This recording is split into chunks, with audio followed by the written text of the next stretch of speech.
The famed Antarctic explorer's ill-fated vessel Endurance remains lost in the Weddell Sea over 100 years on. Believed to lie 3,000 meters beneath the freezing waters of the Antarctic, the famed vessel, which carried Shackleton and his crew on the Imperial Trans-Antarctic Expedition in 1914, has long been sought after due to its role in one of the most incredible adventure stories of the modern age. Shackleton had aimed to lead the first-ever land crossing of the Antarctic continent, however the plan was abandoned after the loss of his vessel left he and his crew stranded in the middle of nowhere. After spending months camped on drifting sea ice, the crew ended up on Elephant Island, an isolated location hundreds of miles from the nearest settlement or shipping route.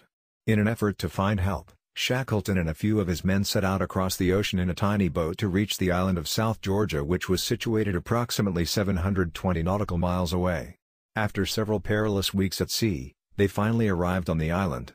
Shackleton and two of his men then had to cross the mountainous terrain of the island on foot to reach an occupied whaling station.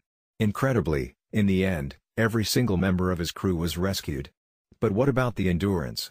Most recently, the Weddell Sea Expedition, which in 2019 ventured to the Antarctic to search for the vessel's whereabouts, succeeded in reaching the area where it was thought to have gone down. However, after launching an autonomous underwater vehicle to investigate, the robot suddenly went silent and was never heard from again, scuppering the team's attempts to find the ship.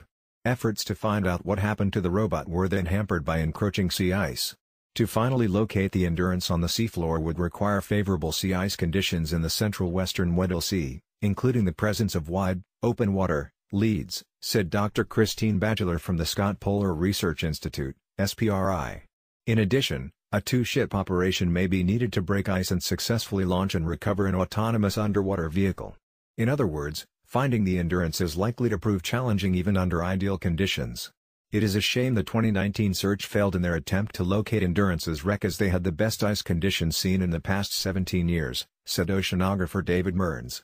This proves my long-held contention that a single-ship expedition is too risky, even with good ice conditions, and that the key to finding Endurance lies in a different approach.